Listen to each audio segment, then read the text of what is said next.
Immanuel Kant को आज की फिलॉसफी का सबसे अहम सोचने वाला माना जाता है। उसने दिमाग से सोचने वालों और अनुभव से सीखने वालों की बातें मिलाकर एक नया रास्ता दिखाया। कांट की सबसे बड़ी बात थी कि इंसान की आजादी सबसे जरूरी है। उसने बताया कि इंसान की समझदारी ही वो कानून बनाती है जिससे हम अपनी दुनिया को समझते हैं। इंसान की सोच से ही नैतिकता यानी सही गलत के नियम बनते हैं और इसी वजह से हमें भगवान, आजादी और आत्मा पर विश्वास करने की बुनियाद मिलती है। कांट ने ये भी कहा कि विज्ञान, नैतिकता और धर्म तीनों का आधार इंसान की अपनी सोच और आजादी में छुपा है। यही इंसानी आजादी उसके पूरे विचारों का असली मकसद है। इम्मानुएल कांट का जन्म अप्रैल की 22 तारीख को हुआ था, एक ऐसे शहर में जो तब पूर्वी प्रशिया की राजधानी था। उसका परिवार बहुत अमीर नहीं था।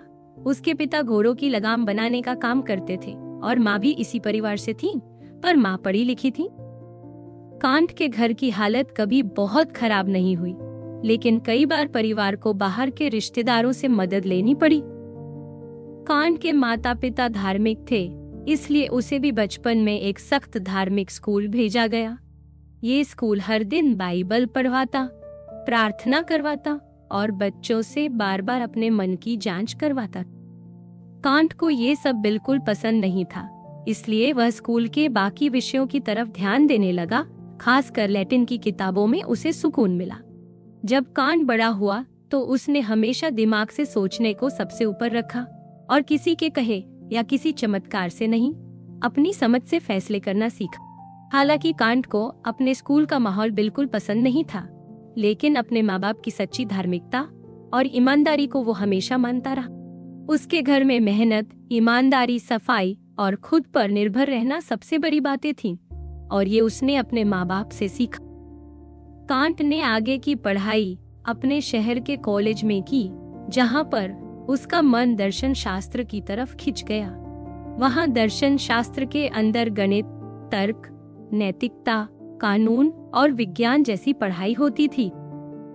उसके पसंदीदा टीचर मार्टिन नुज्जन थे, जिन्होंने कांट को न्यूटन के काम से भी मिलवाया। इसी वजह से कांट की पहली किताब में ये दोनों सोचने वाले यानी लेबनिज और न्यूटन दोनों की बातें मिली जुली दिखती। कांट की सोच पर उसके टीचर्स और माँ बाप दोनों का गहरा असर था, जिनसे उसने मेहनत और ईमानदारी सीखी। कॉलेज खत्म करने के बाद कांट ने 6 साल तक दूसरों के बच्चों को घर पर पढ़ाया। इस वक्त तक उसके दोनों माँ बाप चल बसे थे और उसके पास अपनी पढ़ाई या नौकरी के लिए ज्यादा पैसे नहीं थे। बाद में वह फिर अपने शहर लौट आया और पढ़ाना शुरू किया। अगले करीब 40 साल तक कांट वहीं दर्शन शास्त्र पढ़ाता रहा और आखिरी तक पढ़ाता रहा। घर के बच्चों को पढ़ाने के बाद कांट ने अपने कई बड़े काम लिखे। उसने 3 साइंस से जुड़ी किताबें निकाली, जिसमें से एक किताब में उसने ब्रह्मांड बनने की एक नई सोच रखी, पर छपाई कराने वाला कंगाल हो गया तो किताब ज्यादा चल नहीं पाई। कॉलेज में पढ़ाने का अधिकार लेने के लिए कांट ने लैटिन भाषा में 2 थीसिस भी लिखी, जिससे उसे पढ़ाने की मंजूरी मिली। एक और लैटिन में लिखी किताब से वो अपने पसंदीदा टीचर की जगह लेना चाहता था, लेकिन उसे वो पद नहीं मिला। कांट की ये किताबें उसके पहले के विचारों को और आगे बढ़ाती हैं। इनमें उसने पुराने फिलोसफरों से थोड़ा अलग अपनी सोच दिखाई। कांट को कॉलेज में फिक्स सैलरी नहीं मिलती थी। उसे पैसे वही बच्चे देते थे जो उसकी क्लास में आते थे, इसलिए उसे ज्यादा पढ़ाना पड़ता था और ज्यादा बच्चों को अपनी तरफ खींचना पड़ता। वह हर हफ्ते करीब 20 घंटे पढ़ाता था और बहुत सारी चीजें सिखाता था, जैसे तर्क, दर्शन, नैतिकता, गणित। कांट ने किताबें पढ़ाकर ही नहीं, अपनी खुद की सोच से बच्चों को सिखाया। उसकी सोच पर उस दौर के कई दूसरे फिलोसोफरों का असर था। वह जल्दी ही एक अच्छा और लोगों में मशहूर टीचर बन गया। कुछ साल तक वह ज्यादा नहीं छपा, फिर अचानक उसने फिर से कई किताबें लिखी। इनमें उसने तर्क और भगवान के वजूद जैसी बातें आसान भाषा में रखी। उसकी कुछ किताबों की तारीफ हुई तो कुछ की आलोचना भी हुई। उसने एक निबंध भी भेजा जो दूसरे नंबर पर आया, लेकिन छप भी गया। कांट का नाम अब एक सोचने वाले इंसान के तौर पर फैलने लगा। कांट का इनाम के लिए लिखा गया निबंध उसके पुराने विचारों से थोड़ा हटकर था और इसमें पहली बार उसने नैतिकता पर खुलकर लिखा। इसमें उसने ब्रिटिश सोच को लेकर जर्मन तरीके की आलोचना की। उसने बताया कि गणित और फिलॉसफी की सोच अलग होती है। नैतिकता के बारे में कांट ने कहा कि सही और गलत का एहसास हमारे अंदर की भावना से आता है, इसे सिर्फ दिमाग से नहीं समझा जा सकता। उसकी एक और किताब में उसने बताया कि किसी काम की नैतिकता उसके करने वाले के इरादे पर निर्भर करती है, न कि उसके नतीजों या बाहर से दिखने वाले असर पर। दूसरी किताब में कांट ने सुंदरता और ऊंचे भाव की चर्चा की, जिसमें लोगों के स्वाद और पसंद का फर्क बताया गया। इसी वक्त उसने अपने किताब के पन्नों पर खुद भी कई बातें लिखी, जिनमें एक फिलोसोफर का असर साफ दिखता है। इन किताबों से कांट को अपने देश में अच्छी पहचान मिली, मगर उसकी शुरुआत की किताबें बहुत अलग या नई नहीं थी। कांट की सोच में कभी कभी दिमाग से सोचने की बात ज्यादा दिखती है, तो कभी अनुभव पर जोर ज्यादा होता है। उस वक्त वह अपनी अलग सोच बनाने की कोशिश कर रहा था, लेकिन पूरी तरह से अपनी पहचान बाद में बनती है। एक बार कांट ने एक किताब लिखी जिसमें आत्मा और अदृश्य दुनिया को लेकर सवाल उठाए। उसने एक व्यक्ति के चमत्कारी दावों को लेकर लिखा और मजाकिया अंदाज में बताया कि सिर्फ दिमाग से आत्मा या ऐसी बातों को साबित करना नामुमकिन है, क्योंकि इंसान की समझ बस अनुभव तक ही सीमित है। फिर भी कांट ने कहा कि नैतिक भरोसे के चलते आत्मा जैसी बातों पर विश्वास किया जा सकता है, भले ही इसे दिमाग से साबित न किया जा सके। 40 साल की उम्र के बाद कांट को अपने शहर के कॉलेज में एक बड़ा पद मिला, जिसमें वह तर्क और दर्शन पढ़ाने लगा। इससे पहले भी उसे कई बार ये नौकरी नहीं मिली थी, लेकिन जैसे जैसे उसकी पहचान बढ़ी, उसे और भी बड़े ऑफर मिले जो उसने ठुकरा दी। नई जिम्मेदारी मिलने पर कांट ने और भी विषय पढ़ाने शुरू किए, जैसे इंसानी स्वभाव, नैतिकता, धर्म, शिक्षा, कानून और यहाँ तक कि पत्थरों और किलेबंदी के बारे में भी। अपनी नई नौकरी की शुरुआत के लिए उसने लैटिन में एक और किताब लिखी, जिसमें दुनिया को समझने के तरीके की चर्चा की गई थी। कांट की इस नई किताब में उसने अपने पुराने विचारों से अलग सोच दिखाई। अब उसने दो तरह की समझ को अलग अलग बताया, एक है संवेदना और दूसरी है समझदारी। पहले लोग मानते थे कि बस दिमाग से ही सब कुछ समझा जा सकता है, लेकिन कांट ने कहा कि संवेदना और समझदारी दोनों अपनी अपनी जगह जरूरी है। हमारी संवेदना से हमें जगह और वक्त का एहसास होता है, जबकि समझदारी हमें चीजों के असली मतलब तक पहुंचाती है। उसने बताया कि संवेदना से हमें इस दुनिया की चीजें दिखती हैं और समझदारी से हम असली सच्चाई को समझने की कोशिश करते हैं। पर असली सच्चाई या परमपिता की जैसी कल्पना, उसे कांट ने दिमाग की सबसे ऊंची सोच कहा। उसने साफ कहा कि नैतिकता यानी सही गलत का फैसला हमारी समझदारी पर निर्भर करता है, न कि सिर्फ भावनाओं या आनंद दुख पर। इसके बाद कांट ने हमेशा माना कि संवेदना और समझदारी अलग अलग है और सही गलत को जानना पूरी तरह दिमाग की ताकत है। लेकिन आगे जाकर उसने ये भी माना कि इंसान की समझ इस दुनिया तक ही सीमित है, उससे बाहर की असली सच्चाई हम कभी पूरी तरह नहीं समझ सकते। कांट ने फिर कई साल तक अपनी सबसे बड़ी किताब पर काम किया, जिसमें उसने बताया कि इंसान का ज्ञान इसी दुनिया और अनुभव तक ही सीमित है। इस किताब के आने के बाद उसने कई और अहम किताबें लिखी, जिनमें नैतिकता, विज्ञान, सुंदरता और सोच पर बातें की गईं। इन किताबों ने उसे देश विदेश में पहचान दिला दी और उसकी सोच को पूरी दुनिया में मान्यता मिल गई। थोड़े वक्त बाद कांट ने खुद कहा कि उसकी सबसे बड़ी किताबों के बाद उसकी सबसे जरूरी सोच अब पूरी हो चुकी है। अब उसके शिष्य और दूसरे लोग उसकी बातों को और आगे बढ़ाने लगे। धीरे धीरे कई लोग कांट की बातों से अलग भी सोचने लगे, लेकिन कांट की सोच का असर फिर भी बहुत दूर तक फैला। कांट के बाद उसकी जगह एक और सोचने वाले को मिली जिसने कांट से मिलकर अपनी पहली किताब लिखी थी। शुरू में लोगों को लगा कि ये किताब खुद कांट ने लिखी है, जिससे उस नए लेखक को बहुत पहचान मिल गई। पर थोड़े समय बाद उसने अपनी अलग सोच बनानी शुरू कर दी, जो कांट से अलग थी, और कांट ने भी खुलकर उसका विरोध किया। इसी बीच जर्मन सोच का माहौल बदलने लगा, लेकिन कांट खुद भी अपने कुछ खास काम छपवाता रहा। उसने धर्म, राजनीति, नैतिकता और इंसान के व्यवहार पर कई अहम किताबें लिखी। इनमें कुछ किताबें ऐसी थीं जो राजा को पसंद नहीं आई और रोकने की कोशिश भी की गई। कांट की नैतिकता पर लिखी किताबें उसकी सबसे पक्की और सोच समझ वाली मानी जाती हैं। उसने इंसान की आदतों और व्यवहार को समझने के लिए भी किताबें लिखीं। उसके बहुत से लेक्चर भी बाद में छपे, लेकिन ये कांट ने खुद नहीं तैयार किए थे। कांट ने पढ़ाना बंद करने के बाद अपना पूरा ध्यान अपनी फिलॉसफी को पूरा करने में लगाया। वो खुद को बहुत नियम में रखकर जीता था और अपनी सोच को पूरा करने में ही लगा रहता था। रिटायरमेंट के बाद उसे लगा कि उसके पूरे विचार में अब भी एक खाली जगह है, जो उसने अपने नोट्स में भरने की कोशिश की। लेकिन ये नोट्स अधूरे ही रह गए, और जब कांट की तबीयत बिगड़ने लगी तब ये काम रुक गया। आखिरकार उम्र के आखिर में उसकी तबीयत बहुत कमजोर हो गई और उसकी मौत हो गई। कांट की सबसे बड़ी किताब का मकसद ये समझना था कि बिना किसी अनुभव के भी क्या हम कुछ जान सकते हैं।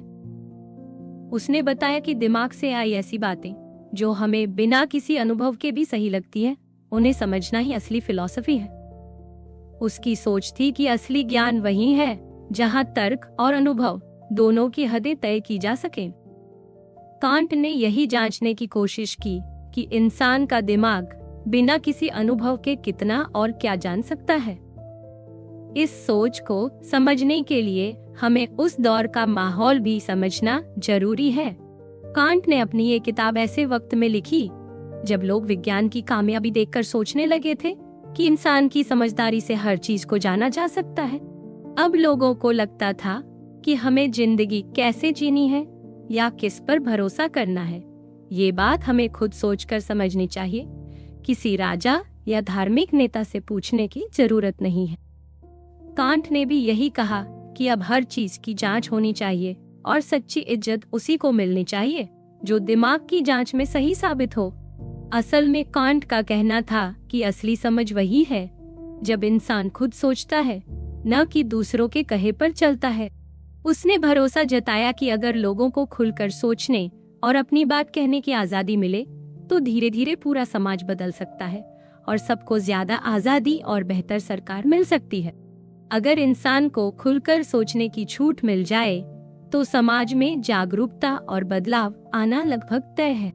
लेकिन उस वक्त ये भी डर था कि अगर पूरी तरह से बस दिमाग की सुने और पुराने नियमों को हटा दे तो कहीं ऐसा न हो कि लोग सिर्फ चीजों को मशीन की तरह देखने लगे या फिर सब कुछ शक या नास्तिकता की तरफ चला जाए। असली सवाल यही था कि क्या दिमाग की आजादी से सबका भला होगा या चीजें और उलझ जाएंगी। लोग चाहते थे कि भगवान, आत्मा, आजादी और सही गलत जैसी पुरानी मान्यताएं बनी रहें और नई सोच भी इन्हीं के साथ चल सके। ज्यादातर लोगों का इरादा ये था कि सोचने की आजादी आए, लेकिन सही गलत और धार्मिक बातें भी बनी रहें। वैज्ञानिक सोच का असर ये था कि अब सब कुछ नियमों से चलता हुआ लगने लगा, और अगर सब कुछ नियम से चलता है तो इंसान की आजादी, आत्मा या फिर भगवान के लिए कोई जगह बचती है या नहीं, ये बड़ा सवाल बन गया। अगर हम खुद आजाद नहीं हैं, तो फिर हम पर अच्छा बुरा चुनने की जिम्मेदारी भी नहीं आ सकती। इसी वजह से धर्म और नैतिकता पर भी सवाल उठने लगे। कांट ने अपनी सबसे मशहूर किताब में इन सवालों के जवाब देने की कोशिश की। उसका असली मकसद ये था कि बिना किसी पुराने नियम के सहारे बस अपनी समझ से ही यह साबित किया जा सके कि विज्ञान, नैतिकता और धर्म तीनों एक साथ सही चल सकते हैं। उसने दिखाया कि अगर इंसान खुलकर और ईमानदारी से सोचता है तो उसे इन तीनों बातों का तालमेल खुद समझ आ जाता है। इसी वजह से कांट मानता था कि इंसान का दिमाग सबसे बड़ी ताकत है। कांट ने अपने पुराने विचारों से आगे बढ़कर सोचना शुरू किया। पहले वह मानता था कि हमारे अनुभव और दिमाग दोनों अलग अलग चीजें समझते हैं, लेकिन बाद में उसने अपनी सोच को बदला और बताया कि असल में हमारे दिमाग की बनावट ही इस दुनिया को समझने का तरीका तय करती है। उसके हिसाब से हम जितना भी जानते हैं वो हमारे अनुभव और दिमाग दोनों की मदद से ही होता है। इस सोच ने फिलॉसफी में एक नया मोड़ ला दिया, जिसमें इंसान का दिमाग अब बस चीजों को देखकर नहीं बल्कि अपनी समझ से उन्हें आकार भी देता है। कांट के मन में ये सवाल था कि अगर इंसान बिना किसी चीज के असर के भी कुछ सोच सकता है तो आखिर ऐसा कैसे मुमकिन है। वो सोचता था कि अगर हमारे दिमाग में कोई बात खुद ब खुद आ जाती है तो हमें कैसे पता चलेगा कि वो असली दुनिया से भी मेल खाती है या नहीं। अगर हमारी सोच में कोई बात सिर्फ हमारे अंदर से आई है तो ये कैसे मान लें कि वो बाहर की असली चीजों से भी जुड़ी है। ये बात कांट के लिए साफ नहीं थी कि दिमाग से आई कोई बात जो किसी अनुभव पर नहीं टिकी वो सच में असली दुनिया से कितनी जुड़ी है। अगर कोई चीज हमारे दिमाग में है तो उसकी असली दुनिया से मेल बैठना जरूरी नहीं। कांट ने माना कि उसकी पहली किताब में यही सबसे बड़ा झोल था। वो कोशिश कर रहा था कि इंसान का दिमाग बिना किसी अनुभव के भी सच्चाई को जान सकता है, पर फिर उसे समझ आया कि जो चीज पूरी तरह हमारे दिमाग से अलग है उसके बारे में हम कभी पक्की बात नहीं जान सकते। इसी वजह से कांट ने अपनी सोच बदली और बताया कि असली ज्ञान वही है जिसमें इंसान के अनुभव और दिमाग दोनों का मिलाजुला असर होता है। दुनिया जैसी हमें दिखती है वो हमारे दिमाग और हमारे अनुभव दोनों की वजह से है। यानी हम चीजों को जैसा समझते हैं उसमें हमारा दिमाग भी अपनी तरफ से कुछ जोड़ता है। इसलिए असली ज्ञान उसी हद तक हो सकता है जितना इंसान का दिमाग और उसका अनुभव दोनों मिलकर तय करें। कांट ने कहा कि हम उन्हीं चीजों को पहले से जान सकते हैं जिनमें हमारा दिमाग खुद अपना हिस्सा डालता है। उसके मुताबिक असली सच वही है जो हमारे दिमाग की बनावट से होकर निकलता है। कांट ने अपनी बात को समझाने के लिए खगोल शास्त्र का उदाहरण दिया। जैसे पहले लोग मानते थे कि धरती सूरज के चारों तरफ घूमती है, लेकिन बाद में समझ आया कि सूरज भी अपने हिसाब से नहीं बल्कि हमारे देखने के नजरिए से जगह बदलता है। वैसे ही कांट ने कहा कि ज्ञान का तरीका भी हमारा दिमाग तय करता है। चीजें जैसी हमें दिखती हैं वो हमारे सोचने के तरीके से बनती हैं। कांट ने अपने विचार को समझाने के लिए ये बताया कि जैसे पहले लोग सोचते थे कि सब ग्रह नक्षत्र हमारी धरती के चारों तरफ घूमते हैं, लेकिन कोपरनिकस ने बताया कि असल में धरती भी घूमती है। वैसे ही हमें भी अपनी सोच को बदलना चाहिए।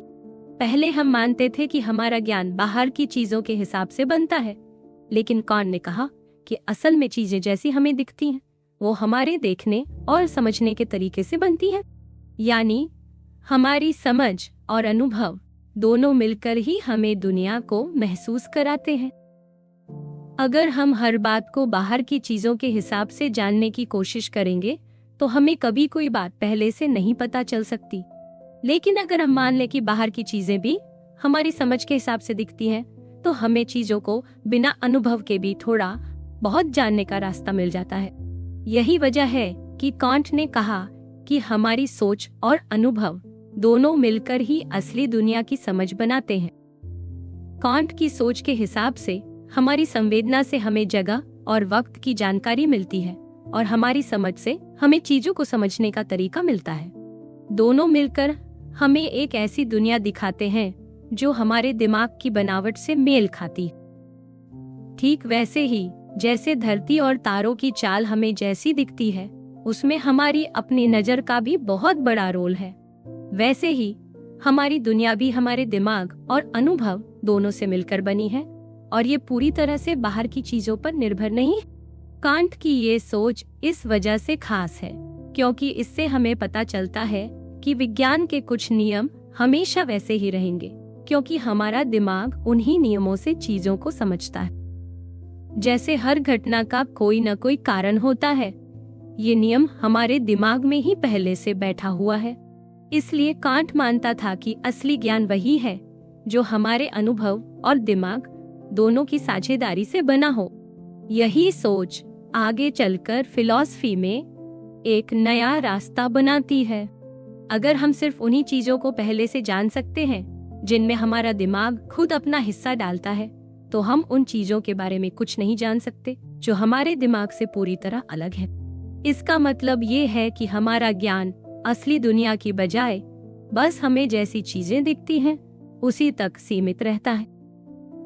असली दुनिया जैसी है वो हमारे लिए हमेशा अनजानी ही रहेगी। इसी वजह से कांट ने कहा कि हमें अपने ज्ञान को सीमित मानना चाहिए और ये मानना चाहिए कि भगवान, आत्मा और इंसान की आजादी जैसी बातें दिमाग से नहीं बल्कि हमारे भरोसे और नैतिकता से जुड़ी है। अगर हम ये मान लें कि इन बातों का पता हमें दिमाग से नहीं बल्कि नैतिक विश्वास से चलता है, तो किसी भी तर्क या विज्ञान से इनका गलत साबित होना मुमकिन नहीं है। कांट का कहना था कि मुझे ज्ञान को रोकना पड़ा ताकि विश्वास के लिए जगह बची रहे। इस तरह अब ज्ञान सिर्फ दिखने वाली चीजों तक सिमट जाता है और भगवान या आत्मा जैसी बातें उस हिस्से में चली जाती हैं जिसे हम कभी नहीं जान सकते लेकिन जिन पर विश्वास किया जा सकता। इससे विज्ञान और नैतिकता दोनों की अपनी अपनी जगह बन जाती है।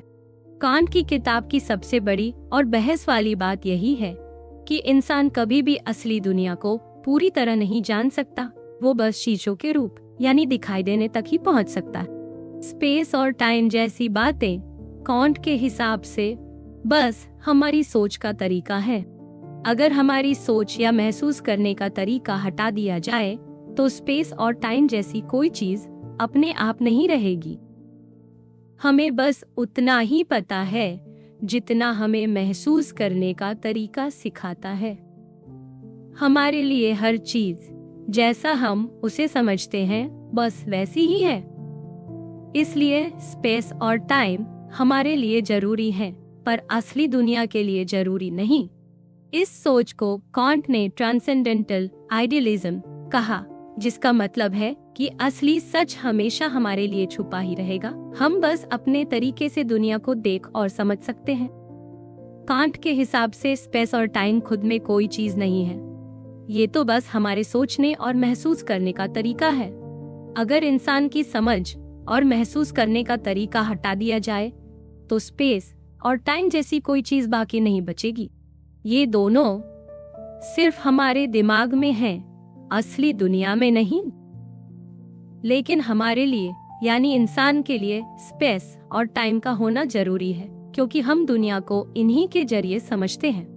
मतलब हमारे लिए स्पेस और टाइम बिल्कुल असली है, लेकिन वो सिर्फ हमारी सोच में है, बाहर की सच्चाई में नहीं।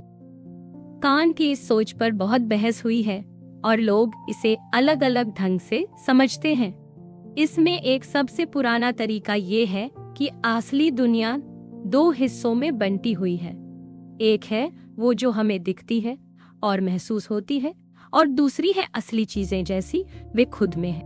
जो चीजें हमें दिखती हैं वो सिर्फ हमारे दिमाग में बनती हैं, यानी वो हमारी समझ और अनुभव का हिस्सा है। दूसरी ओर असली चीजें अपने आप में होती हैं और उनका होना हमारे देखने या न देखने पर निर्भर नहीं करता। हमारी पूरी सोच, महसूस करना और जानना सिर्फ उन्हीं चीजों तक सीमित है जो हमें दिखती हैं। असली चीजों के बारे में हम कभी कुछ नहीं जान सकते, बस मान सकते हैं कि वो है। इस सोच की सबसे बड़ी दिक्कत यही है कि अगर हम असली चीजों के बारे में कुछ भी नहीं जान सकते तो कैसे मान ले कि वो वाकई हैं या वो कैसी हैं। फिर भी कांट मानता है कि असली चीजों का होना जरूरी है क्योंकि उन्हीं से हमें अनुभव मिलता है, लेकिन हम ये कभी नहीं जान सकते कि वो असली में कैसी हैं, क्योंकि हमारा दिमाग सिर्फ उन्हीं चीजों तक पहुंच सकता है जो उसे दिखाई देती। इसी वजह से बहुत सारे सोचने वालों ने इस सोच की खूब आलोचना की है, लेकिन कांट की ये बात फिर भी आज तक चर्चा में है। इस सोच के बारे में एक और बड़ी दिक्कत ये है कि अगर हम मान लें कि असली दुनिया और दिखने वाली दुनिया दोनों अलग अलग हैं, तो क्या हम कभी असली सच्चाई तक पहुंच सकते हैं? कुछ लोग मानते हैं कि इससे इंसान बस अपनी सोच के दायरे में ही बंद हो जाता है और असली सच्चाई से कट जाता है। कई बार लोग कहते हैं कि अगर असली सच चीजों में है तो हमारे अनुभव और सोच का क्या मतलब रह जाता है।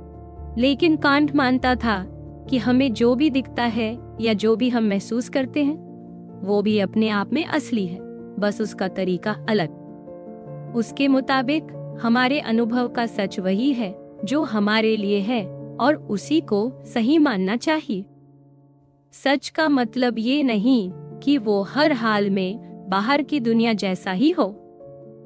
एक और बड़ी बहस ये है कि अगर असली दुनिया स्पेस और टाइम जैसी नहीं है तो फिर वो हमें महसूस कैसे होती है?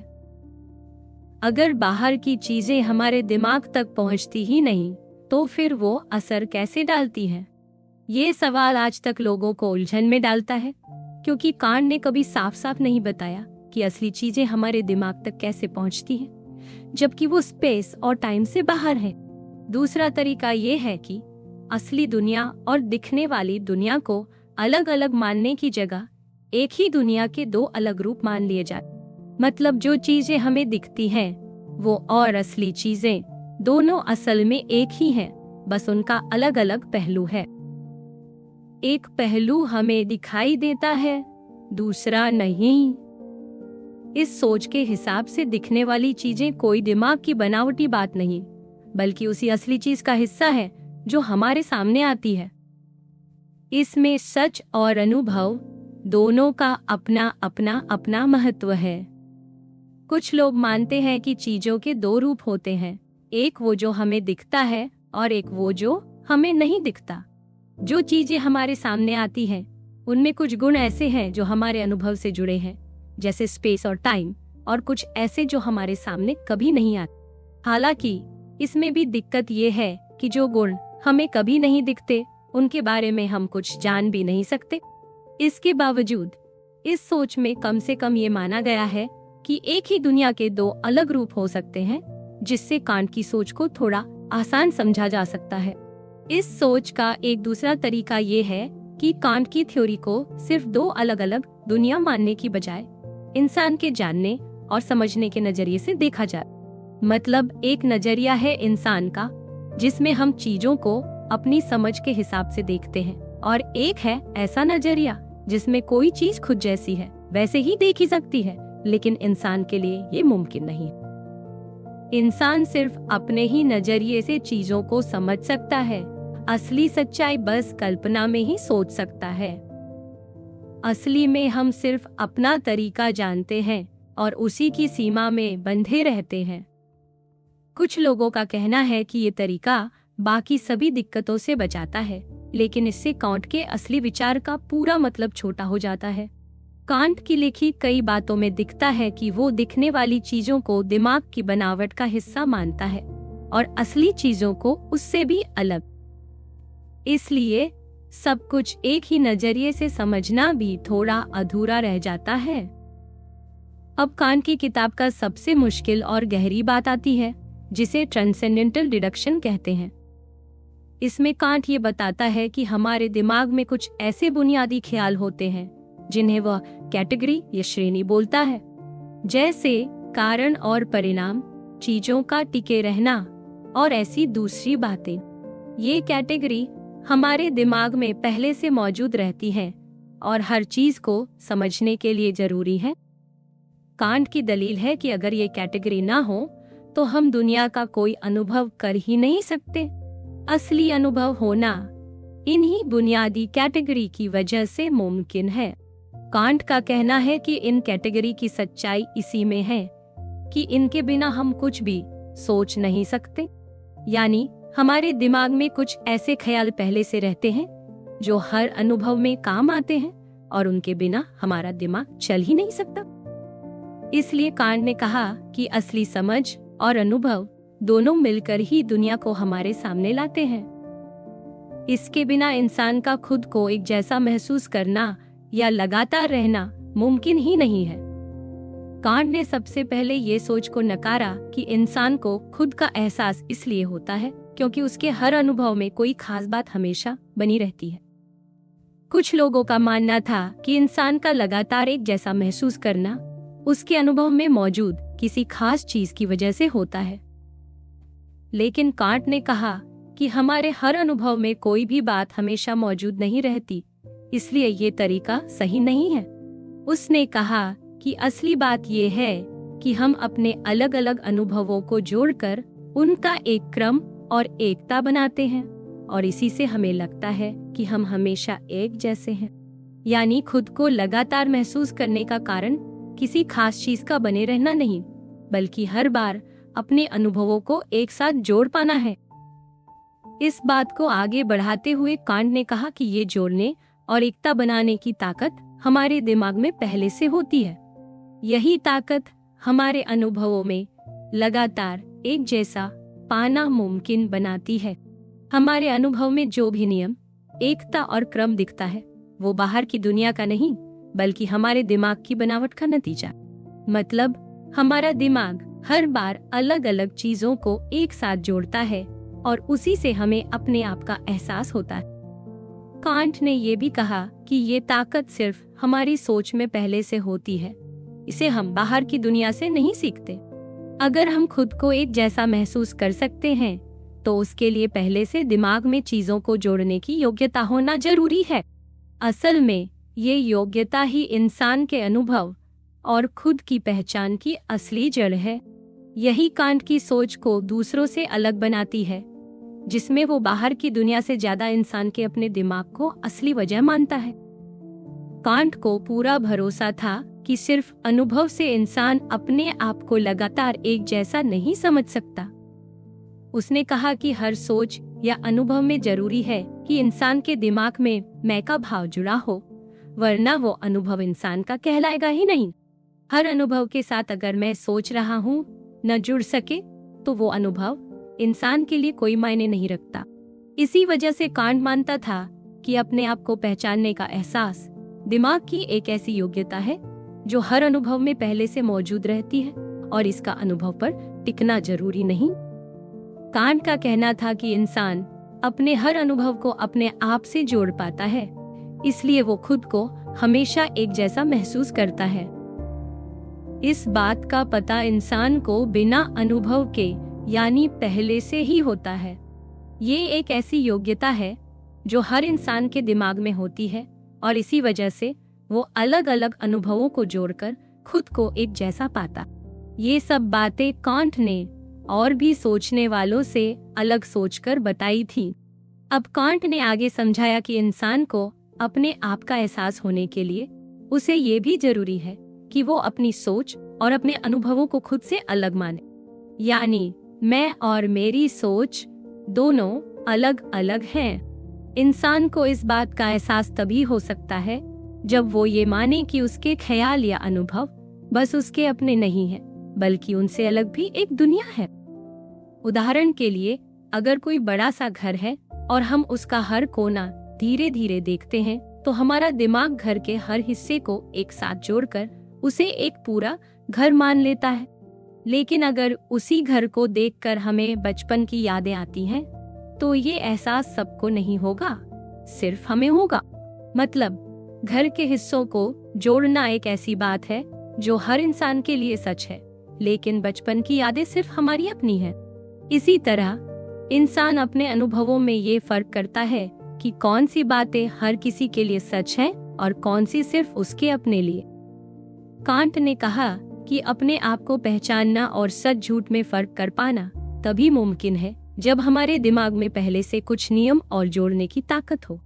यही वो बुनियादी सोच है जो इंसान को हमेशा एक जैसा महसूस करने और अपने अनुभवों को समझने की ताकत देती है।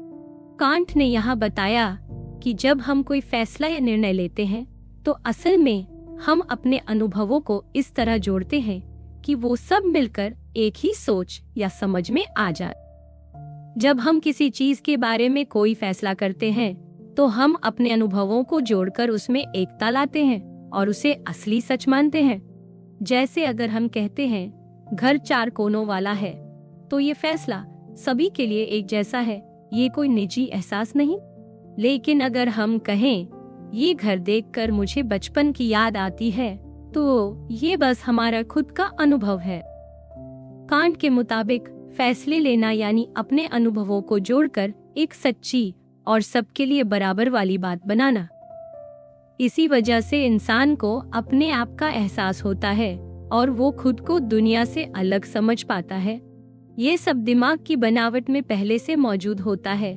बाहर की दुनिया का असर बस तभी होता है जब हमारा दिमाग उसे अपने हिसाब से जोड़ सके। इसी काम को कांट ने समझदारी की ताकत यानी फैकल्टी ऑफ अंडरस्टैंडिंग कहा। ये ताकत हमारे दिमाग में पहले से होती है और यही हमारे फैसलों को असली मानने का आधार है। कांट ने कहा कि दिमाग में फैसले लेने के कुछ बुनियादी तरीके होते हैं, जैसे चीजों को जोड़ना, अलग करना, कारण नतीजा समझना आदि। इन तरीकों को उसने कैटेगरी कहा। हमारे हर फैसले में ये कैटेगरी काम आती है और इन्हीं से हम किसी भी चीज को सच या झूठ मान पाते हैं। इसी सोच से कांट ने बताया कि इंसान अपने अनुभव और समझ दोनों को जोड़कर ही दुनिया को समझ सकता है और खुद को पहचान सकता है। कांट ने आखिर में ये बताया कि इंसान का दिमाग और उसका अनुभव दोनों मिलकर एक ही पूरी और बसी हुई दुनिया बनाते हैं, जिसमें हर अनुभव को एक साथ जोड़ा जा सकता है।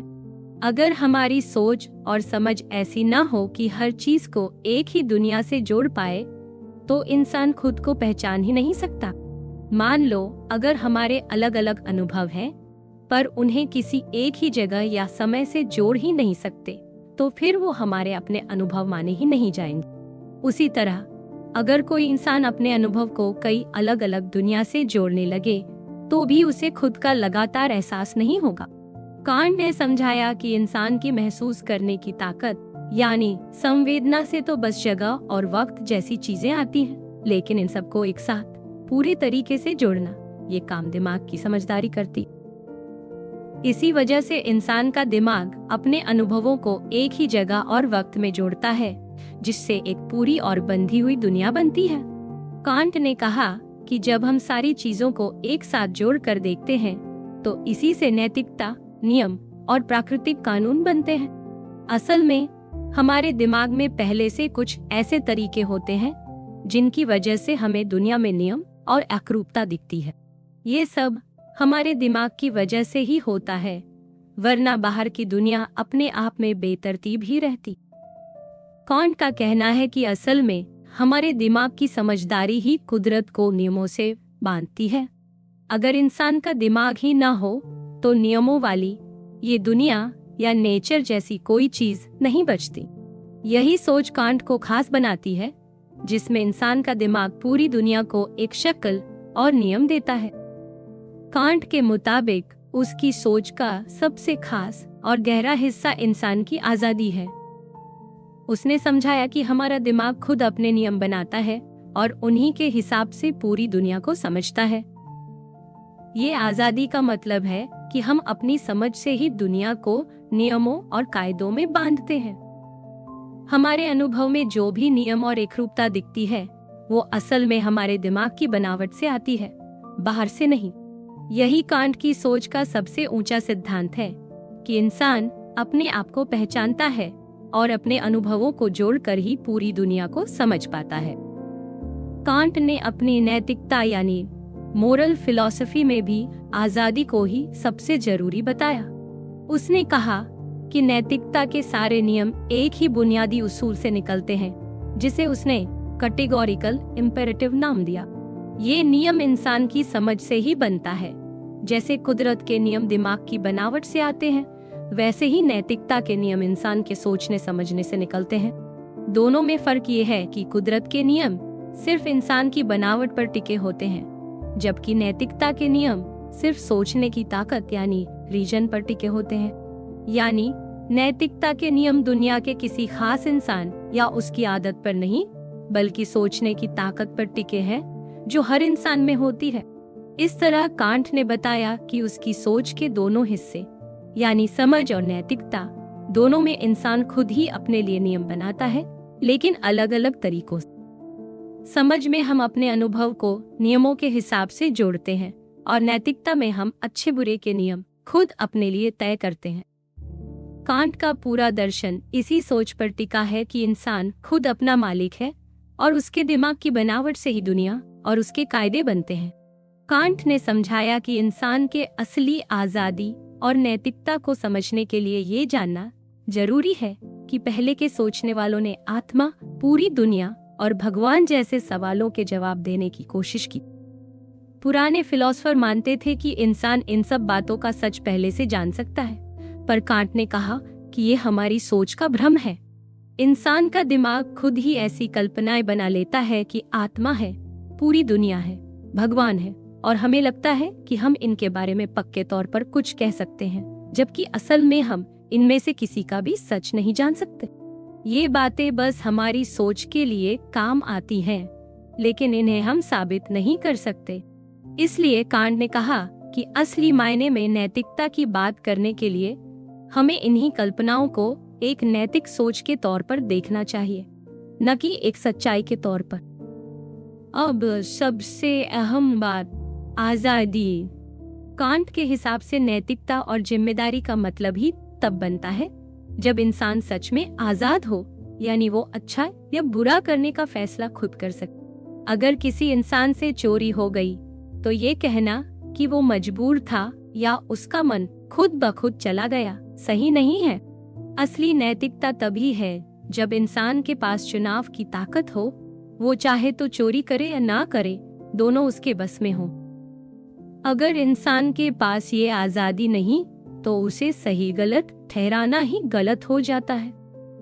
कांट ने पुराने विचार को गलत बताया जिसमें कहा गया था कि इंसान तब तक आजाद है जब उसका काम खुद उसके अंदर से निकला हो, बाहर से न आया हो। कांट के मुताबिक ऐसा सोचकर तो हर मशीन या घड़ी भी आजाद हो जाएगी, क्योंकि उनके चलने की वजह भी उनके अंदर ही होती है। असल में अगर हमारा हर फैसला बस किसी पुराने कारण की वजह से हुआ है और हर कारण एक और पुराने कारण से जुड़ा है, तो इंसान के पास खुद का कोई चुनाव नहीं बचता। इस तरह सोचा जाए तो हर चीज पहले से तय है और इंसान की आजादी नाम की कोई चीज बचती ही नहीं। इसलिए कांट ने समझाया कि असली आजादी वो है जिसमें इंसान अपने हर काम के लिए खुद जिम्मेदार हो और उसे अपने अच्छे या बुरे फैसले का चुनाव करने की पूरी ताकत। नैतिकता और जिम्मेदारी दोनों की बुनियाद यहीं से शुरू होती है। कांट के हिसाब से असली दिक्कत वक्त यानी समय की है। अगर किसी इंसान ने चोरी करने का फैसला किया और ये फैसला वक्त के हिसाब से बस पुराने कारणों से जुड़ा है, तो असल में उसका कोई कंट्रोल ही नहीं था। पहले जो भी हो गया वो अब उसके बस में नहीं है। यहाँ तक कि जब वो बच्चा था या जब वो पैदा भी नहीं हुआ था, उस वक्त जो भी घटनाएं हुई उन्होंने उसके आज के फैसलों को तय किया। ऐसे में अगर उसका हर काम किसी पुरानी वजह से ही होता है तो उसे सही गलत ठहराना बेमानी है, क्योंकि उसके पास सच में कोई चुनाव ही नहीं था। कांट ने पुराने सोचने के तरीके को गलत बताया जिसमें बस इतना माना जाता है कि इंसान तब आजाद है जब उसके फैसले उसके अंदर से निकले, बाहर से न आए। लेकिन कांट ने साफ कहा, असली सवाल ये है कि क्या इंसान को अभी इसी वक्त अपने फैसले पर पूरा कंट्रोल है या नहीं। अगर हमारा फैसला भी किसी बीते हुए कारण की वजह से हुआ है तो वो फैसला अब हमारे कंट्रोल में नहीं है। कांट का कहना है कि इंसान तभी सच में आजाद है जब उसके फैसले का असली कारण उसकी आत्मा या उसकी असली आजादी उसके नॉमिनल सेल्फ में है, जो वक्त से ऊपर है, इसलिए किसी पुराने कारण या दुनिया के नियमों से बंधा नहीं है। इसका मतलब है कि इंसान का सच्चा मैं ही हर काम के लिए खुद जिम्मेदार है और उसके फैसले किसी भी पुराने कारण से बंधे नहीं होते। हालांकि कांट की इस सोच में कुछ सवाल और उलझने भी हैं, जैसे अगर इंसान की आत्मा ही हर चीज की असली वजह है तो इंसान सिर्फ अपने ही कामों के लिए जिम्मेदार क्यों है, पूरी दुनिया के लिए क्यों नहीं? या फिर अगर दुनिया में बहुत सारी आत्माएं हैं तो सबके फैसले और आजादी आपस में कैसे जुड़ती हैं? इन सवालों के जवाब कांट ने पूरी तरह नहीं दिए, लेकिन कांट की नजर में नैतिकता और जिम्मेदारी को सही मायनों में समझना है तो हमें इंसान की असली आजादी को इसी नजर से देखना होगा, नहीं तो सब कुछ बस दुनिया के नियमों में ही बंधा रह जाएगा और नैतिकता का मतलब ही खत्म हो जाएगा। कांट के हिसाब से इंसान की असली आजादी और जिम्मेदारी उसकी आत्मा या असली मैं की वजह से है, जो वक्त और दुनिया के नियमों से ऊपर है। इसी सोच के बिना नैतिकता और जिम्मेदारी का सही मतलब समझ पाना नामुमकिन है। कांट के हिसाब से इंसान के पास असली आजादी है या नहीं, ये सवाल थोड़ा पेचीदा है। कांट साफ कहते हैं कि हम ये तो नहीं कह सकते कि हमारे पास थ्योरी के हिसाब से पूरी जानकारी है कि हम आजाद हैं, क्योंकि ये बात हमारे अनुभव की सीमाओं से बाहर है। लेकिन नैतिकता के आधार पर हमारा ये मानना कि हम सच में आजाद हैं बिल्कुल सही और जरूरी है। कांट कहते हैं कि हमारे अंदर एक नैतिक नियम मौजूद है जो हमें बिना किसी सबूत के महसूस होता है। इसी नैतिक नियम की वजह से ही हम अपनी आजादी को सच मान सकते हैं। कांट इसे फैक्ट ऑफ रीजन यानी समझ का साफ सच मानते हैं। हर इंसान के अंदर ये भावना होती है कि उसे क्या करना चाहिए और वो अपने अच्छे बुरे काम के लिए जिम्मेदार है। ये भावना इतनी मजबूत है कि इसे कोई इनकार नहीं कर सकता। चाहे हमारे सोचने का तरीका अलग हो, चाहे हम किसी भी वजह से अपनी जिम्मेदारी को न माने, लेकिन हमारे अंदर एक आवाज हमेशा रहती है कि हमें क्या करना चाहिए और हम जवाब दें। यही बात कांट को इस नतीजे पर ले जाती है कि इंसान सच में नैतिक रूप से आजाद है। कांट का मानना है कि अगर किसी इंसान को लगता है कि उसे कुछ करना चाहिए, तो इसका मतलब है कि वो सच में उसे कर भी सकता है, यानी जो करना चाहिए वही असल में कर सकते हैं भी है। इसी सोच से कांट ये भी समझाते हैं कि हमारे अंदर नैतिकता की जो भावना है वही हमारी आजादी का सबसे बड़ा सबूत है। इस तरह कांट के लिए हमारी नैतिक समझ या जिम्मेदारी का एहसास ही असली सबूत है कि हम आजाद हैं, और यही बात इंसान को बाकी सब चीजों से अलग बनाती है। कांट के मुताबिक जब भी इंसान कोई काम करता है तो उसके पीछे कोई न कोई वजह या सोच जरूर होती है, जिसे वो मैक्सिम यानी अपना नियम या उस वक्त की सोच कहते हैं। हर इंसान अपने किसी न किसी मकसद से काम करता है, चाहे वो छोटा हो या बड़ा। कई बार हम खुद भी नहीं जानते कि हमारी असली सोच क्या है, लेकिन हमारे हर काम के पीछे कोई ना कोई वजह छुपी होती है। कांट कहते हैं कि इंसान दो तरीके की सोच या नियमों के हिसाब से चल सकता है। एक वो जो अपनी इच्छा या लालच पूरी करने के लिए बनती है, और दूसरी वो जो सिर्फ सही या गलत की बिना किसी स्वार्थ के बात करती है। अगर मैं सिर्फ अपनी चाहत पूरी करने के लिए काम कर रहा हूँ, जैसे मुझे कॉफी पीनी है तो मैं कैफे जाता हूँ, तो ये हुआ मटेरियल प्रिंसिपल, यानी कोई काम करने की वजह बस अपनी चाहत। ऐसे कामों के लिए कांट कहते हैं हाइपोथेटिकल इम्पेरेटिव, यानी अगर तुम्हें ये चाहिए तो ऐसा करो। ये नियम सिर्फ तभी लागू होते हैं जब तुम्हारी कोई ख्वाहिश हो। लेकिन दूसरी तरफ एक तरीका है जिसमें सही गलत की सोच बिना किसी स्वार्थ के होती है, जैसे किसी की मदद करना, किसी का नुकसान न करना। ये वो नियम है जो हर किसी पर हमेशा लागू होते हैं, चाहे उसकी मर्जी हो या ना हो। कांट इसे कहते हैं कैटेगोरिकल इम्पेरेटिव, यानी ये नियम हर हाल में सब पर बराबर लागू होते हैं। इनका किसी की चाहत से कोई लेना देना नहीं। यही असली नैतिकता है। कांट का मानना है कि अगर कोई इंसान सिर्फ अपनी इच्छाओं के पीछे भागता है तो वो सच में आजाद नहीं है, क्योंकि उसकी जिंदगी उसकी चाहते चला रही है, वो खुद अपनी जिंदगी नहीं चला रहा। असली आजादी तब है जब हम अपने फैसले खुद सही गलत सोच कर लें, ना कि सिर्फ अपनी इच्छाओं के हिसाब से। जब इंसान बिना स्वार्थ के सिर्फ सही की खातिर काम करता है, तभी वो सच में आजाद और नैतिक होता है। इसलिए कांट कहते हैं कि नैतिकता और आजादी एक दूसरे से जुड़ी हुई हैं। जब इंसान सही मायनों में नैतिक होता है, तभी वो सच में आजाद होता है, और जब वो सच में आजाद होता है, तभी वो सही मायनों में नैतिक हो सकता है। इंसान की सबसे बड़ी पहचान यही है कि वो अपने फैसले खुद ले सकता है, बिना किसी बाहरी दबाव या चाहत के। अगर इंसान सच में अपनी मर्जी से पूरी आजादी के साथ काम करना चाहता है तो उसे हमेशा ऐसे उसूलों पर चलना होगा जो सबके लिए बराबर हो और जिनका पालन हर कोई कर सके। यही असली नैतिकता है। कांट का मतलब ये नहीं है कि इंसान अपनी ख्वाहिशों या इच्छाओं की बिल्कुल अनदेखी कर दे, क्योंकि ऐसा करना मुमकिन ही नहीं है। बल्कि जब भी इंसान अपने लिए कोई नियम बनाता है तो उसी वक्त उसके मन में ये सवाल आ जाता है कि ये नियम सबके लिए सही है या नहीं। इसी को कांट ने नैतिक कानून की सीधी पहचान बताया है। मान लो मैंने ये सोच लिया कि मैं किसी भी तरीके से अपना पैसा बढ़ाऊंगा। अब मेरे पास किसी और का पैसा जमा है जिसका मालिक अब इस दुनिया में नहीं है और उसका कोई रिकॉर्ड भी नहीं है। ऐसे में ये मौका मेरी उसी सोच पर खरा उतरता है। अब मुझे खुद से पूछना है, क्या मैं चाहूंगा कि ये नियम सबके लिए बन जाए कि हर कोई जमा पैसा इनकार कर दे अगर उसे साबित न किया जा सके। तुरंत साफ हो जाता है कि अगर ये नियम सबके लिए हो जाए तो लोग कभी किसी पर भरोसा नहीं करेंगे, कोई पैसा जमा नहीं करेगा। मतलब ये नियम अपनी ही जड़ काट देता है। इसलिए ऐसी सोच सही नहीं है। कांट का कहना है कि जब भी कोई नियम बनाओ तो खुद से पूछो, क्या ये नियम मैं चाहूंगा कि पूरी दुनिया माने?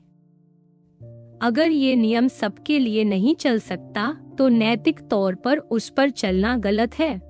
अगर तुम्हारी सोच ये टेस्ट पास कर जाए तब तुम उसे फॉलो कर सकते हो। लेकिन अगर सिर्फ किसी भाव या भावना के कारण ही तुम किसी की मदद करते हो तो वो असली नैतिकता नहीं है, क्योंकि भावना हर बार साथ नहीं होती। असली नैतिकता तब है जब मदद सिर्फ इसलिए करो क्योंकि वो सही है, न कि सिर्फ दिल से भावुक होकर। इस तरह नैतिक कानून इंसान की आजादी और खुद की सोच से जुड़ा है। जब भी कोई इंसान सही सोच के साथ बिना किसी स्वार्थ के सिर्फ इस वजह से काम करता है क्योंकि वो सही है, तभी वो सच में आजाद है। नैतिकता और आजादी दोनों एक दूसरे को पूरा करते हैं। जब इंसान अपनी मर्जी से पूरे होश में सही को चुनता है तभी वो खुद अपने ऊपर कानून लागू करता है, और यही असली आजादी। कांट ये भी मानते हैं कि इंसान के अंदर सिर्फ नैतिकता का बोध ही नहीं होता, बल्कि ये चाह भी होती है कि एक ऐसी दुनिया हो जिसमें अच्छे लोगों को खुशी मिले, यानी कि अच्छे कर्म और खुशहाली दोनों साथ। इसी को कांट सबसे बड़ा अच्छा यानी हाईएस्ट गुड कहते हैं। इंसान की सबसे बड़ी नैतिक जिम्मेदारी इसी अच्छे की तरफ बढ़ना है। लेकिन ये तभी मुमकिन है जब इंसान को आत्मा की अमरता और खुदा पर भी भरोसा हो। इसलिए नैतिकता के रास्ते पर चलने के लिए इंसान को इन बातों पर विश्वास करना जरूरी हो जाता है, भले ही वो इन्हें सिद्ध ना कर पाए। यही कांट के मुताबिक नैतिक सोच का असली मतलब है। कांट का कहना है कि इंसान को हमेशा ऐसे उसूलों पर चलना चाहिए जो सबके लिए बराबर हो और जिन्हें हर कोई मान सके। कोई भी अच्छा काम करने का असली मकसद ये होना चाहिए कि वो सही है, न कि सिर्फ अपनी किसी चाहत या मन की खुशी के लिए। जैसे अगर किसी जरूरतमंद की मदद करनी है तो इसका असली कारण ये होना चाहिए कि मदद करना सही है, न कि सिर्फ इसलिए कि इससे हमें अच्छा महसूस होगा, क्योंकि सही काम वही है जो हर कोई हमेशा कर सके।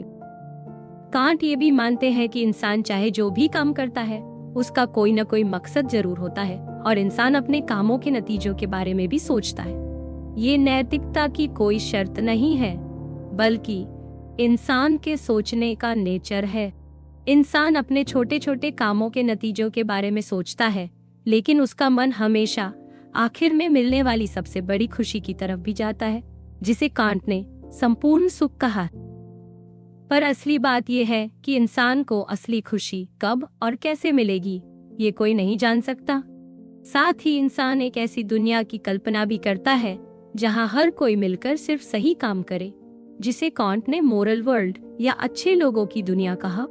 पर कांट का कहना है कि ना तो सिर्फ नैतिकता यानी अच्छा इंसान बनना ही हमारी जिंदगी का पूरा मकसद है, और न सिर्फ खुशी या सुख पाना ही काफी है। असली सबसे बड़ा अच्छा वो है जिसमें अच्छाई भी हो और सुख भी, और ये दोनों बातें साथ में ही पूरी होती हैं।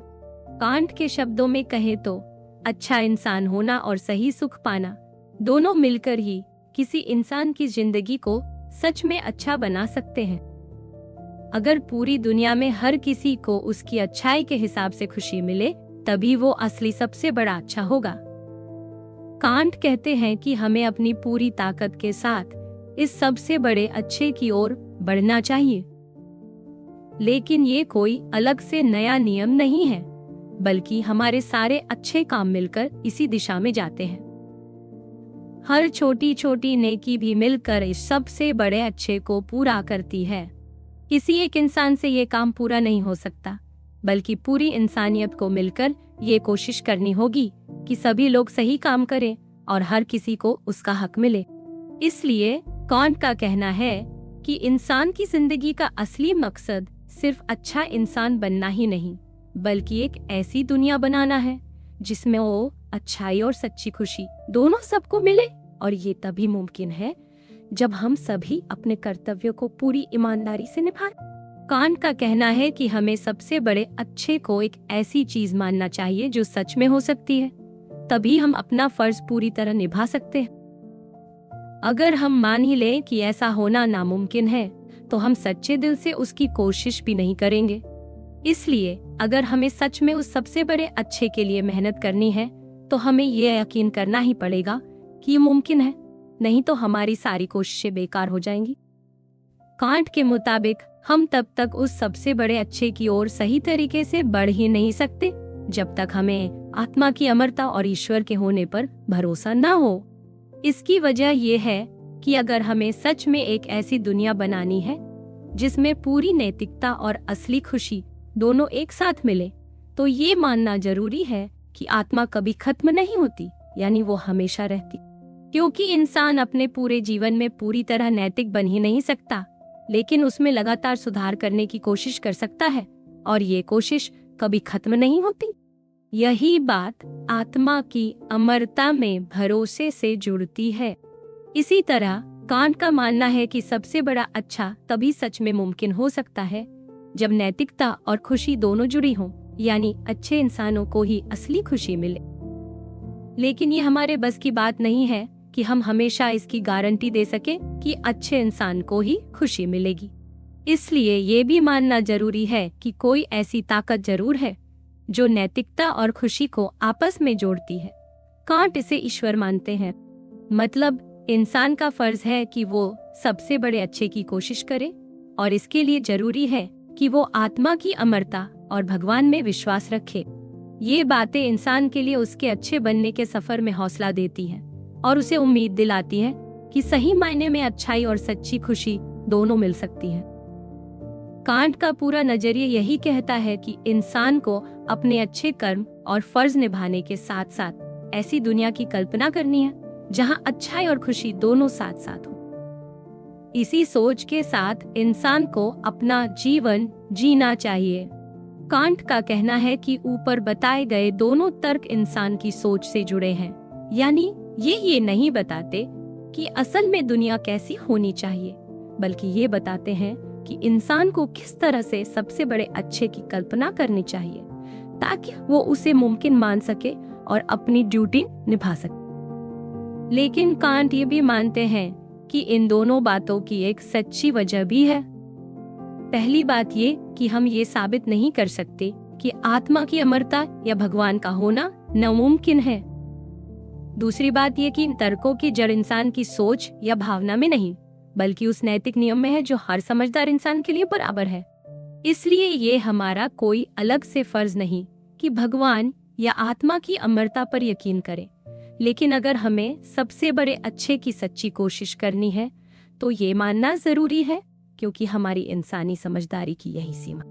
अगर हम भगवान या आत्मा की अमरता पर यकीन नहीं करेंगे तो कांट के हिसाब से हमारे पास नैतिक बनने का कोई पक्का कारण नहीं बचे। पहले कांट ने भी ये बात कही थी कि अगर भगवान और आत्मा की अमरता न हो तो नैतिक नियमों की भी कोई अहमियत नहीं रह जाएगी, लेकिन बाद में उन्होंने इस बात को बदला। उनका पक्का मानना बन गया कि अगर हम भगवान और आत्मा पर यकीन नहीं करेंगे तो हमारी अपनी समझ आपस में टकराने लगेगी। हमारी समझ हमें एक तरफ तो नैतिक नियम मानने के लिए कहेगी, पर दूसरी तरफ उसे बेमतलब का सपना बता देगी, क्योंकि सबसे बड़ा अच्छा मिल ही नहीं सकता। यानी नैतिक नियम तब भी सच्चा रहेगा, इंसान को अच्छा बनने के लिए कारण देगा, लेकिन हम खुद अपने आप से लड़ते रहेंगे और असली समझदारी की कमी महसूस होगी। इसका हल कांट ये बताते हैं कि इंसान को ये मानना चाहिए कि सही मायने में समझदारी या रीजन वही है जिसमें सोच और अच्छाई दोनों की बात बराबर मानी जाए। अगर सोच सिर्फ सच्चाई तलाशती रहे और मान ले कि भगवान या आत्मा की अमरता है या नहीं, इसका कोई पक्का जवाब नहीं मिल सकता, तो भी जैसे ही नैतिकता की खातिर इन बातों को मानना जरूरी हो जाता है, हमें इन्हें मान लेना चाहिए। लेकिन ये भी समझना चाहिए कि ये बातें पक्के तर्क नहीं, बल्कि अच्छे काम करने के लिए जरूरी यकीन है, और यही इंसान के लिए सही रास्ता है। कांट के लिए यही सच्ची समझदारी की पहचान है। कांट का कहना है कि उस दौर में बड़ी समस्या ये थी कि नई साइंस की वजह से पुराने नैतिक और धार्मिक विश्वास कमजोर पड़ने लगे थे। कांट ने इसका हल यह बताया कि इंसान के लिए असली भलाई तभी मुमकिन है जब हम अपने सोचने की ताकत रीजन को सबसे ऊपर माने, और सीधा रास्ता यही है कि नैतिकता यानी सही गलत की पहचान को सबसे ज्यादा अहमियत दी जाए। कांट की सोच में ऐसा लगता है कि वो इंसान के हर जरूरी यकीन को एक साथ जोड़ना चाहते थे, लेकिन इस कोशिश में हमारे लिए ये मुश्किल हो जाती है कि हम दुनिया और उसमें अपनी जगह को पूरी तरह एक नजर से देख पाए। अगर साइंस सिर्फ बाहरी चीजों तक सीमित है और धर्म व नैतिकता का रिश्ता किसी और आंतरिक या गहरे सच से है, तो दोनों को एक साथ जोड़ना थोड़ा कठिन हो जाता है। इसी के हल के लिए कांट ने एक तीसरी खास समझ की बात की, जिसे उन्होंने जजमेंट या सोचने समझने की ताकत कहा। इस जजमेंट से इंसान को ये नजरिया मिलता है कि दुनिया के हर काम में कोई मकसद या मतलब है, यानी हर चीज बस यूं ही नहीं हो रही। इसी के जरिए कांट ने नैतिकता और साइंस को एक जगह लाने की कोशिश की। उन्होंने साफ कहा कि ये जजमेंट समझ और रीजन दोनों से अलग है। इसका काम ये नहीं है कि वो दुनिया के असली सच का कोई फैसला करे या ये बताए कि दुनिया जैसी है उसे कैसे होना चाहिए, बल्कि इसका काम इतना है कि ये हमारी समझ को एक तरीका देती है जिससे हम दुनिया की अलग अलग बातों को जोड़कर एक पूरे सिस्टम की तरह देख पाते हैं। कांट कहते हैं कि ये जजमेंट हमें दुनिया को इस तरह से देखना सिखाती है जैसे कि उसमें कोई मकसद या उद्देश्य जरूर है, पर असल में ये सिर्फ सोचने का तरीका है, कोई पक्का तर्क नहीं। इस तरह कांट मानते हैं कि इंसान का खुद पर और अपनी सोच पर भरोसा रखना साइंस की सच्चाई और इंसान के अच्छे बुरे की समझ दोनों को साथ जोड़ सकता है। उनकी ये सोच बताती है कि असली समझदारी सिर्फ सच्चाई या सिर्फ नैतिकता में नहीं, बल्कि दोनों के बीच संतुलन बनाने में है, और इसके लिए सोचने समझने की ये तीसरी ताकत सबसे जरूरी है। जब हम प्रकृति को समझने की कोशिश करते हैं तो हमारी सोच ये मानकर चलती है कि इसमें कोई ना कोई मकसद या नियम है, जैसे ये सब हमारे समझने के लिए ही बना हो। लेकिन कांट साफ कहते हैं कि इसका ये मतलब नहीं कि सच में प्रकृति को किसी ने खास मकसद से बनाया है, बल्कि हम सिर्फ ऐसा सोचते हैं ताकि हमें इसके नियम समझने में आसानी हो। इससे हमें विज्ञान में नई बातें जानने और कुदरत के नियम खोजने में मदद मिलती है, लेकिन ये सिर्फ सोच का तरीका है, कोई पक्की सच्चाई नहीं है।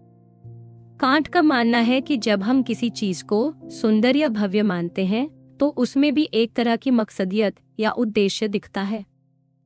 कोई चीज हमें इसलिए सुंदर नहीं लगती क्योंकि उससे कोई चाहत पूरी होती है, बल्कि इसलिए क्योंकि उसे देखने से हमारी समझ और कल्पना में एक तरह की खुशी महसूस होती है। सुंदरता असल में चीज की कोई खासियत नहीं, बल्कि उस चीज और हमारे मन के बीच का एक रिश्ता है। लेकिन हम मान लेते हैं कि जो हमें सुंदर लगता है वो और लोगों को भी सुंदर लगेगा, क्योंकि हमारे अंदर एक जैसा सामान्य स्वाद होता है। कला की सुंदरता तो इंसान बनाता है, लेकिन कुदरती सुंदरता अपने आप मौजूद है। ऐसे में सुंदर चीजें हमें इसलिए अच्छी लगती है क्योंकि वो हमारे मन में खुशी लाती हैं, पर उनके पीछे कोई असली मकसद नहीं होता। कांट ये आनेर को कई बार कुदरत की सुंदरता देखकर ऐसा लगता है जैसे कुदरत हमारे नैतिक फायदों के लिए बनी हो, पर यह भी बस हमारा सोचना है। वैसे ही जब हम कुदरत की विशालता या ताकत को महसूस करते हैं तो असल में हमें अपने अंदर की नैतिक ताकत का एहसास होता है, न कि कुदरत के असली मकसद का।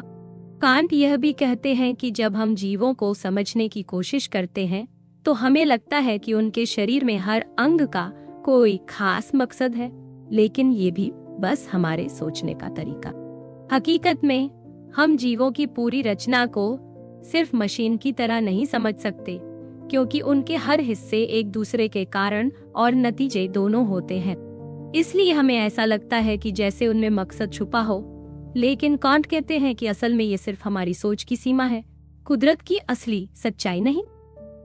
हमारी समझ की एक सीमा है जिससे हम ये नहीं समझ सकते कि कोई चीज अपने ही हिस्सों की वजह कैसे बन जाती है। हमारा दिमाग हर चीज को टुकड़ों में समझकर ही फिर उसे जोड़कर पूरा बनाता है, इसलिए हमें पहले छोटे हिस्से समझ में आते हैं, फिर हम उन्हें जोड़कर पूरा समझते हैं। लेकिन अगर कोई ऐसी सत्ता हो जो हर चीज को सीधे सीधे पूरे रूप में समझ सके, उसे किसी हिस्से को जोड़ने की जरूरत ना हो, तो वो समझ सकती है कि पूरा कैसे अपने हिस्सों का कारण बनता है। हमारे लिए ये मुमकिन नहीं है, इसलिए हमें कुदरत में जीवों को मकसद से भरा हुआ मानना पड़ता है और मशीन की तरह समझना हमारे बस का नहीं। इसीलिए कांट कहते हैं कि हमें कुदरत को समझने के लिए दोनों तरीके, मकसद और मशीन, सिर्फ सोच का नियम मानकर चलना चाहिए, न कि कुदरत की असली पहचान समझना चाहिए।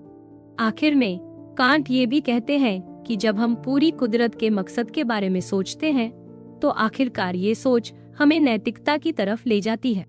जब हम मान लेते हैं कि कुछ चीजों को मकसद के हिसाब से ही समझा जा सकता है, तो हमें पूरी दुनिया एक ऐसा तंत्र दिखती है जिसमें हर चीज का कोई ना कोई मकसद है।